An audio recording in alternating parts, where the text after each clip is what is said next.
नमस्कार, इस वीडियो में आपका स्वागत है। आज हम संयुक्त राष्ट्र संघ संबंधी अपने अध्ययन को आगे बढ़ाएंगे और इसके उद्भव, उद्देश्य और इसके सिद्धांतों की चर्चा करेंगे। संयुक्त राष्ट्र संघ जिसकी स्थापना अंतर्राष्ट्रीय शांति और सुरक्षा के लिए ही हुई थी, और हम जानते हैं कि प्रथम विश्व युद्ध के पश्चात जिस तरह से राष्ट्रसंघ की स्थापना हुई, वैसे ही दूसरे महायुद्ध के बाद यह सोचा गया कि एक ऐसे अंतर्राष्ट्रीय संगठन की स्थापना की जाए जो कि भविष्य के तीसरे विश्व युद्ध को रोक सके। इसलिए शांति और सुरक्षा स्थापित करना, इसी मूलभूत उद्देश्य से यूनाइटेड नेशंस की स्थापना की गई। इसका दूसरा महत्वपूर्ण उद्देश्य है कि जो अंतर्राष्ट्रीय विवाद उत्पन्न होते रहते हैं, क्योंकि यह जो विश्व है यह संप्रभु राष्ट्रों का एक समूह है, और ऐसे संप्रभु राष्ट्र जो आंतरिक और बाहरी मामलों में अपने राष्ट्रीय हितों को सर्वोपरि रखते हैं, ऐसे में यह एक बहुत ही सामान्य सी बात है कि विभिन्न राष्ट्रों में सीमा संबंधी विवाद, विभिन्न राष्ट्रों में आर्थिक विवाद और अनेक प्रकार के विवाद चलते रहते हैं। किंतु इन विवादों का निपटारा शांतिपूर्ण तरीके से किया जा सके ताकि भविष्य के युद्धों से बचा जा सके। यह संयुक्त राष्ट्र संघ का एक महत्वपूर्ण उद्देश्य है। तीसरा, विभिन्न राष्ट्रों के आत्मनिर्णय के सिद्धांत को स्वीकार करना और उसके आधार पर राष्ट्रों के मैत्रीपूर्ण संबंधों का निर्वहन करना। राष्ट्रों के आत्मनिर्णय का अर्थ ये है कि प्रत्येक राष्ट्र, चाहे वो कितना भी छोटा है, उसे अपनी भौगोलिक सीमाओं के भीतर अपने देश की जनसंख्या के लिए सर्वोच्च निर्णय लेने का अधिकार है। किसी अन्य बाहरी महाशक्ति के द्वारा यदि दबाव डाला जाता है उस राष्ट्र के आंतरिक मामलों में, तो यह हस्तक्षेप कहलाएगा। इस प्रकार का हस्तक्षेप संयुक्त राष्ट्र संघ के उद्देश्यों के अनुसार वैध नहीं है। आत्मनिर्णय का अर्थ यही है कि प्रत्येक राष्ट्र जो कि स्वतंत्र है, वह अपने बारे में अपने वर्तमान और भविष्य के फैसले स्वयं करेगा। इसी प्रकार से प्रत्येक राष्ट्र को अपने सामाजिक, आर्थिक, सांस्कृतिक, शैक्षणिक विकास के लिए जो है वो अपना निर्णय करने का अधिकार है, और इन सभी क्षेत्रों में अंतर्राष्ट्रीय सहयोग प्रस्तुत किया जाएगा। विभिन्न राष्ट्र जब संयुक्त राष्ट्र संघ के मंच पर बैठेंगे और आपस में बातचीत करेंगे, तो वे एक दूसरे को हर प्रकार का सहयोग करने के लिए तत्पर रहें। यह संयुक्त राष्ट्र संघ के प्लेटफॉर्म का एक बहुत बड़ा उद्देश्य है, और इन सब उद्देश्यों को प्राप्त करने के लिए जो है वो संयुक्त राष्ट्र संघ एक सेंट्रल प्लेटफॉर्म के रूप में काम करेगा, एक केंद्रीय संगठन के रूप में कार्य करेगा। इस प्रकार से हम यह स्पष्ट रूप से देख सकते हैं कि संयुक्त राष्ट्र संघ की स्थापना का यद्यपि मूलभूत उद्देश्य यही था कि भविष्य के युद्धों को रोका जाए, शांति और सुरक्षा विभिन्न राष्ट्रों की सुनिश्चित की जाए, किंतु साथ ही उनके विकास को भी संयुक्त राष्ट्र संघ में एक निश्चित मात्रा में एक विकास जो है वो एक उसको गति प्रदान की जाए, क्योंकि विकास जो है वो आर्थिक और सामाजिक विकास, उसी से विभिन्न राष्ट्रों के गरीब तबकों को ऊंचा उठाया जा सकता है। उद्देश्यों के पश्चात यदि संयुक्त राष्ट्र संघ के सिद्धांतों की चर्चा करें, वो कौन से मूलभूत सिद्धांत हैं जिनके आधार पर विभिन्न राष्ट्रों को एक सदस्य के रूप में कार्य करना है। तो पहला सिद्धांत जो कि प्रत्येक सदस्य राज्य को ध्यान में रखना चाहिए, जो कि संयुक्त राष्ट्र संघ के चार्टर का मूलभूत सिद्धांत है, वो है राष्ट्रों की समानता और स्वतंत्रता, संप्रभुता का सिद्धांत। अर्थात सभी राष्ट्र संयुक्त राष्ट्र संघ के प्लेटफॉर्म पर, उसके मंच पर समान हैं। इसलिए प्रत्येक राष्ट्र की जो प्राथमिक सदस्यता है वो भी एक समान आधार पर तय की गई है। महासभा में प्रत्येक राष्ट्र का एक ही वोट माना जाएगा। महासभा में प्रत्येक सदस्य राष्ट्र को 5 प्रतिनिधि भेजने का अधिकार है।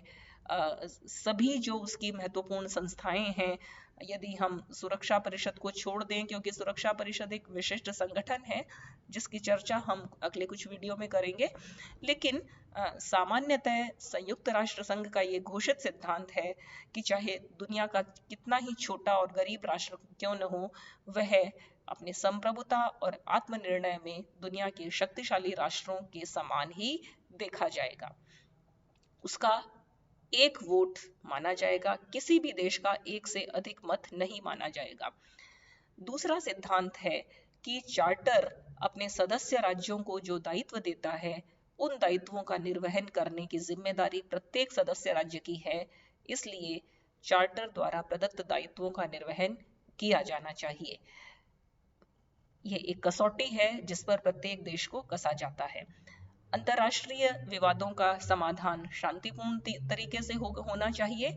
यह एक महत्वपूर्ण सिद्धांत है यूएनओ का, क्योंकि विवादों के सिद्धांत के शांति के समाधान में यदि हम युद्ध और हिंसा को यदि बढ़ावा देंगे तो वह संयुक्त राष्ट्र संघ के उद्देश्यों और सिद्धांतों का विरोधी होगा, और इस प्रकार से इसकी स्थापना का उद्देश्य ही समाप्त हो जाएगा। इसलिए जहां भी विवाद उत्पन्न होते हैं वे बातचीत के माध्यम से तय हो सके, आपसी विचार विमर्श की प्रक्रिया को लंबा किया जा सके, यही कार्य किया जाना चाहिए। महत्वपूर्ण जो सिद्धांत इसके प्लेटफॉर्म के लिए है वो है सभी राज्यों की स्वतंत्रता और क्षेत्रीय अखंडता का सम्मान करना। जो राज्य स्वतंत्र हैं वो स्वतंत्र बने रहें, उन पर किसी साम्राज्यवादी शक्तियों का यदि आक्रमण होता है तो यह संयुक्त राष्ट्र संघ के सिद्धांतों के विपरीत माना जाएगा। और साथ ही क्षेत्रीय अखंडता अर्थात प्रत्येक क्षेत्र, जैसे कि पश्चिम एशिया है, जैसे कि दक्षिण पूर्व एशिया है, इन अफ्रीका का क्षेत्र है, लैटिन अमेरिका का क्षेत्र है, ऐसे ये जो विभिन्न भूखंड हैं, इन भूखंडों की सामूहिक क्षेत्रीय अखंडता का भी सम्मान किया जाना चाहिए।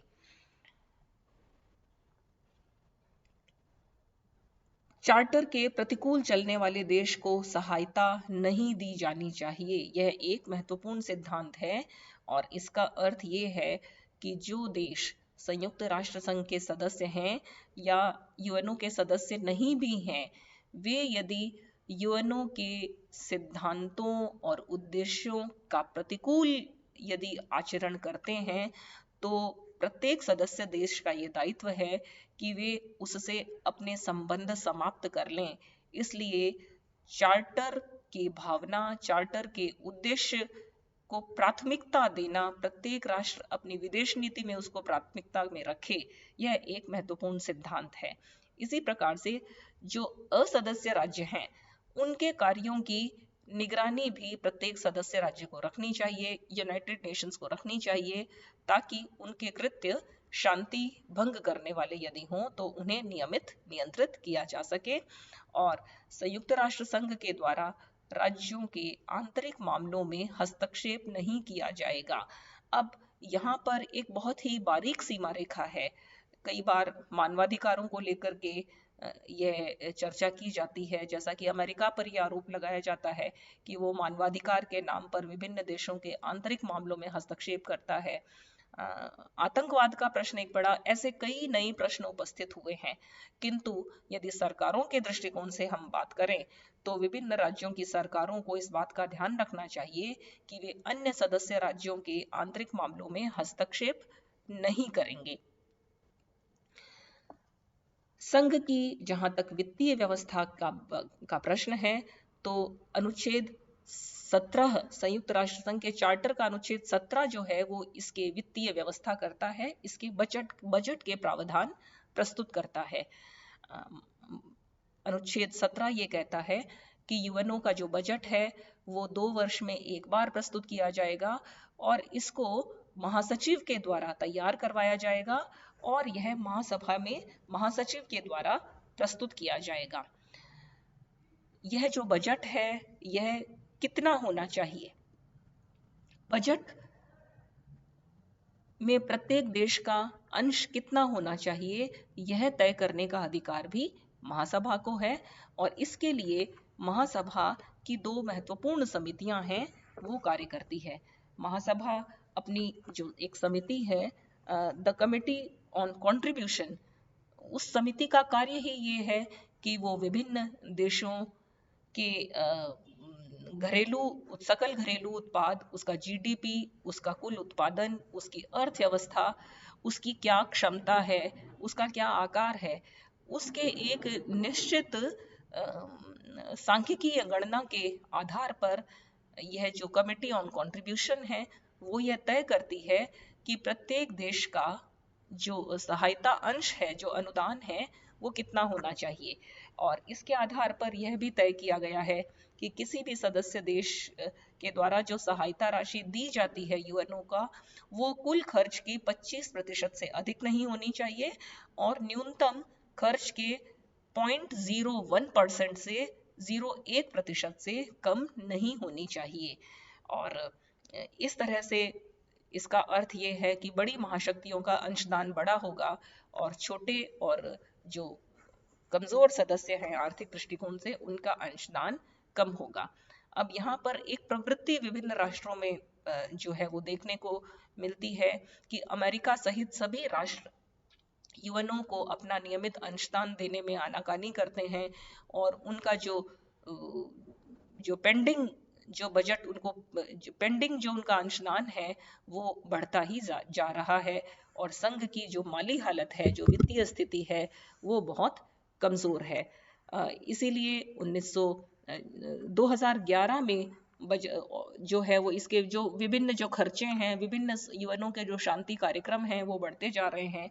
इसलिए इसके बजट में 5% की वृद्धि का प्रस्ताव रखा गया था और किंतु खर्च बढ़ने के साथ और आमदनी कम होने से इसके कर्मचारियों में भी कटौती की गई और उसका जो असर ये हुआ कि लगभग 10,000 कर्मचारियों को जो है वो नौकरी से निकाला गया।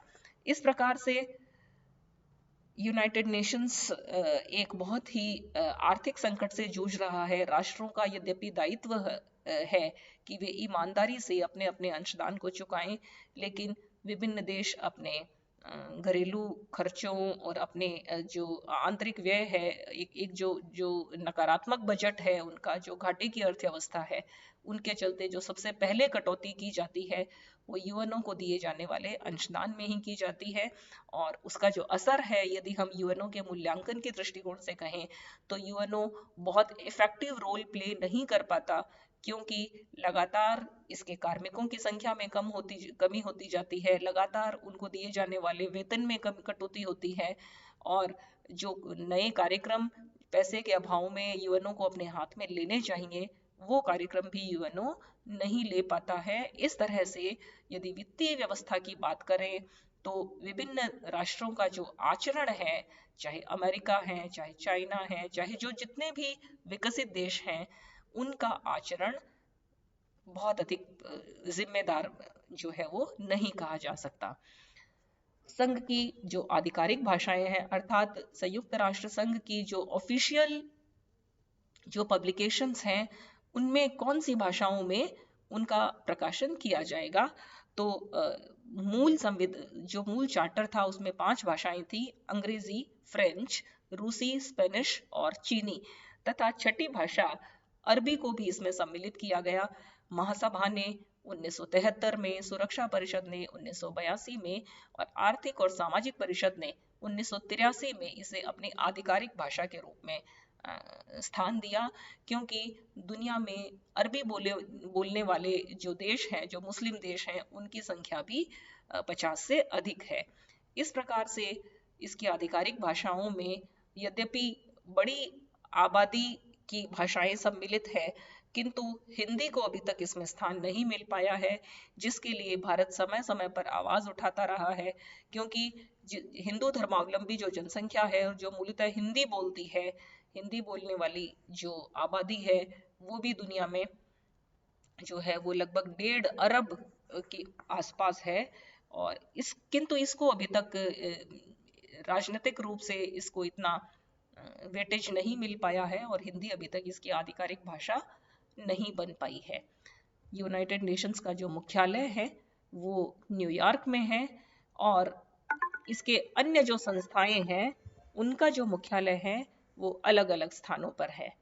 और इसकी यदि हम सदस्य संख्या की बात करें तो इसकी जो सदस्य संख्या हम देखें कि 1950 के बाद, जबकि उस समय 50 सदस्य मूल जो था उसमें 50 सदस्य थे, और आज इसकी सदस्य संख्या 193 हो गई है। 2011 में दक्षिणी सूडान इसका अंतिम सदस्य बना था। अनुच्छेद 3 से 6 तक जो है वो इसकी सदस्यता के विभिन्न प्रकार से इसमें वर्णन किया गया है, और इसमें यह बताया गया है कि इसके 2 प्रकार के सदस्य हो सकते हैं, चार्टर सदस्य और अन्य सदस्य। चार्टर सदस्य या संघ के मूल सदस्य वो होते हैं जिन्होंने सैन फ्रांसिस्को सम्मेलन में 1945 में भाग लिया था, अथवा जिन्होंने 1 जनवरी 1942 को यूनाइटेड नेशंस के घोषणा पत्र पर हस्ताक्षर किए थे।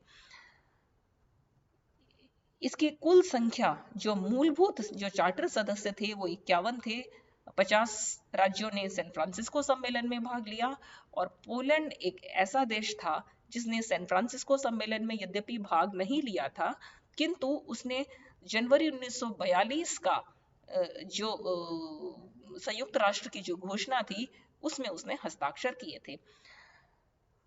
मूल राष्ट्रों के अलावा वे अन्य सभी राज्य संयुक्त राष्ट्र संघ की सदस्यता ग्रहण कर सकते हैं जो शांति प्रिय हैं और जो यूएनओ के चार्टर को स्वीकार करने की मंशा रखते हैं। इसलिए संघ की दृष्टि में वो उत्तरदायित्व निभाने के लिए तैयार हों, ऐसे सभी राष्ट्र सदस्यता के लिए आवेदन कर सकते हैं। इसकी सदस्यता कैसे दी जाएगी उसकी एक निर्धारित प्रक्रिया है, और उस प्रक्रिया में सुरक्षा परिषद और महासभा ये 2 अंग भाग लेते हैं। क्योंकि जो सदस्यता की जो प्रक्रिया है, सदस्यता का जो प्रश्न है, सुरक्षा परिषद के दृष्टिकोण से एक मूलभूत, एक महत्वपूर्ण प्रश्न है, और इसलिए इस प्रश्न पर सुरक्षा परिषद महासभा से सिफारिश करती है कि इस राज्य को सदस्यता दी जानी चाहिए। और किंतु सुरक्षा परिषद की यह सिफारिश उसके 5 स्थायी सदस्यों की सिफारिश उसमें जरूर सम्मिलित होनी चाहिए, अर्थात 5 सदस्यों को वीटो का अधिकार प्राप्त है। यदि एक भी स्थायी सदस्य उसमें ना नहीं कर सकता। 5 स्थायी सदस्यों सहित सुरक्षा परिषद के 9 सदस्यों के द्वारा जो है उसकी सिफारिश की जाएगी। फिर महासभा के द्वारा उस पर 2/3 बहुमत से निर्णय किया जाएगा। महासभा का जो निर्णय है वो उपस्थित सदस्यों का 2/3 माना गया है, और जब महासभा इस पर निर्णय कर लेगी तब पुनः सुरक्षा परिषद अपने 5 स्थायी सदस्यों सहित 9 सदस्यों के द्वारा महासभा के निर्णय पर अंतिम रूप से विचार करेगी। इस प्रकार से इसका प्रस्ताव सुरक्षा परिषद के द्वारा किया जाएगा और इसको अंतिम स्वीकृति भी सुरक्षा परिषद के द्वारा दी जाती है। इसलिए सदस्यता का प्रश्न एक बड़ा महत्वपूर्ण प्रश्न है, और ऐसा देखा गया है शीत युद्ध का जब चरम काल चल रहा था उस समय सदस्यता के प्रश्न का राजनीतिकरण कर दिया गया, और अमेरिका और रूस, सोवियत संघ, इन दोनों ही देशों ने अपने अपने विरोधी राष्ट्रों को सदस्य बनाने के प्रश्न पर वीटो का प्रयोग किया, उन्हें सदस्य नहीं बनने दिया गया। सोवियत संघ ने जब चीन को सदस्य बनाना चाहा तो अमेरिका ने उस पर वीटो किया। इसी प्रकार से जब सोवियत संघ उत्तरी कोरिया को बनाना चाहता था, अमेरिका ने उसको नहीं बनने दिया। अमेरिका दक्षिण कोरिया को यूएनओ का सदस्य बनाना चाहता था, उसको नहीं बनने दिया गया। इसी प्रकार से जर्मनी, जो कि शीत युद्ध के काल में 2 भागों में विभाजित हो गया था, पूर्वी जर्मनी और पश्चिमी जर्मनी, ये दोनों ही जर्मन राज्य 1972 में जाकर के संयुक्त राष्ट्र संघ के सदस्य बन पाए थे।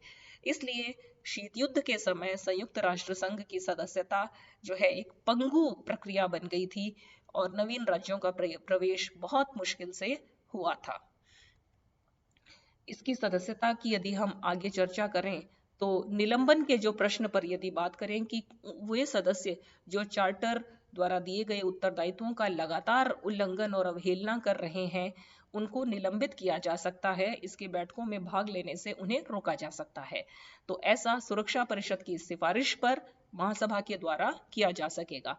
सुरक्षा परिषद यह सिफारिश करेगी कि अमुक राष्ट्र ठीक प्रकार से सदस्यता संबंधी दायित्वों का निर्वहन नहीं कर रहा है, तो ऐसा आश्वस्त होने पर महासभा से मांग करती है और उसे निलंबित कर दिया जाएगा।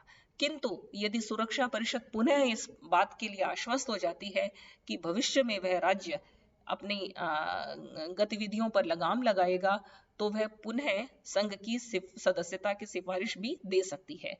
यूगोस्लाविया और कंबोडिया ये दो ऐसे राज्य थे जिन्हें निलंबित किया गया। 1992 में यूगोस्लाविया को निलंबित कर दिया गया था, किंतु 2000 में पुनः यूगोस्लाविया को सदस्य बना दिया गया। इसी तरह से 1998 में कंबोडिया को भी निलंबन का सामना करना पड़ा था। निष्कासन की बात भी संयुक्त राष्ट्र संघ की सदस्यता के प्रश्न पर आती है, और निष्कासन में भी यही है कि यदि वे अपने दायित्वों का निर्वहन नहीं करते और दुर्भावनापूर्ण तरीके से अंतर्राष्ट्रीय क्षेत्र में व्यवहार करते हैं, तो यूएनओ की में सुरक्षा परिषद की सिफारिश पर महासभा के 2/3 सदस्य और सुरक्षा परिषद के 5 स्थायी सदस्यों सहित 9 सदस्यों की यदि स्वीकृति मिल जाती है, तो उस राष्ट्र को सदस्यता से निष्कासित कर दिया जाएगा। सदस्यता छोड़ना अर्थात क्या एक बार कोई राज्य सदस्य बन गया है वो यूएनओ की सदस्यता स्वतः छोड़ सकता है? इस प्रश्न पर चार्टर मौन है, कुछ नहीं कहता है। यद्यपि इस प्रश्न पर विचार विमर्श किया गया था, किंतु अंत में उस पर कुछ भी नहीं कहा गया है। चार्टर न तो सदस्यता छोड़ने की आज्ञा देता है और न ही मनाही करता है। 1965 में इंडोनेशिया ने सदस्यता का त्याग किया, किंतु 1 वर्ष बाद वह पुनः लौट आया। इसी प्रकार इसके अनेक जो संगठन हैं, इनसे विभिन्न देश रुष्ट होकर के, नाराज होकर के अन्य देशों पर आरोप लगाते हुए और उन संगठनों की कार्यवाही पर भेदभाव का आरोप लगाते हुए वो त्याग कर देते हैं। जैसे स्वयं अमेरिका ने अंतर्राष्ट्रीय श्रम संगठन का 1977 में उसकी सदस्यता से त्यागपत्र दिया था। इसी प्रकार से अमेरिका और ब्रिटेन ने यूनेस्को की सदस्यता का भी त्याग कर दिया था, यह आरोप लगाते हुए कि वे यूनेस्को भ्रष्टाचार और कुप्रबंधन में घिर चुका है। इसी प्रकार से सिंगापुर ने भी अमेरिका के तर्ज पर यूनेस्को की सदस्यता से त्याग कर दिया था। सदस्यता का राजनीतिकरण, जो कि शीत युद्ध के काल में चरम सीमा पर पहुंच गया था, उसका राजनीतिकरण यद्यपि अब कम हुआ है, और वो हम देखते हैं कि आज इसका जो सदस्यता का जो क्षेत्र है वो बहुत व्यापक हो गया है, और लगभग कुछ ही राष्ट्र इसकी सदस्यता से वंचित हैं। ताइवान और वेटिकन सिटी 2 ऐसे राष्ट्र हैं जो स्वतंत्र हैं, लेकिन वो यूनाइटेड नेशंस के सदस्य नहीं हैं। यूएनओ की ये जो इतनी व्यापक सदस्यता है, इसका प्रभाव क्या पड़ा है? यदि हम इस बात की चर्चा करें तो हम ये देखेंगे कि जैसे जैसे यूनाइटेड नेशंस में सदस्यों की संख्या बढ़ती गई, वैसे वैसे 2 बड़ी महाशक्तियों की दादागिरी निश्चित रूप से कम हुई है। सदस्यता का बढ़ना, इसका अर्थ है तीसरी दुनिया के देशों की संख्या यूनाइटेड नेशंस में बढ़ना, और जो साम्राज्यवादी शक्तियां हैं उनके मुकाबले यदि तीसरी दुनिया के देशों की सदस्य संख्या यदि बढ़ती है तो उन्हें एक नैतिक संबल प्राप्त होता है। वे ऐसे प्रश्न जिनमें महाशक्तियां अपने आर्थिक साम्राज्यवाद और अपनी सैनिक शक्तियों को जबरदस्ती उनके ऊपर आरोपित करते हैं, ऐसे में ये देश एक होकर के महासभा के मंच पर अपनी पीड़ा को अभिव्यक्त कर सकते हैं। अब अमेरिका और सोवियत संघ, इन दोनों के लिए ही यह आसान नहीं रह गया है कि वे अपने जो फैसले हैं उनको जबरदस्ती अंतर्राष्ट्रीय समुदाय पर लागू करें। छोटे राष्ट्रों की संख्या बढ़ने के कारण प्रत्येक संगठन में, यूनाइटेड नेशंस के जो विभिन्न संगठन हैं उनमें भी उनका प्रतिनिधित्व बढ़ गया है। उन देशों की क्या समस्याएं हैं वे समस्याएं पूरी दुनिया के सामने उजागर होती हैं। उन देशों में मानवाधिकारों की क्या स्थिति है, विभिन्न राष्ट्र उन छोटे राष्ट्रों के साथ कैसा बर्ताव कर रहे हैं, यह पूरी दुनिया को पता चलता है। तो इस तरह से जो एक नैतिक फलक है दुनिया का, वो सदस्यता के बढ़ने के साथ उसका भी विस्तार हुआ है। और यह उम्मीद की जानी चाहिए कि यदि महाशक्तियों का आचरण यदि संयमित हो तो संयुक्त राष्ट्र संघ अपने उद्देश्यों को प्राप्त करने में निश्चय ही सफल होगा।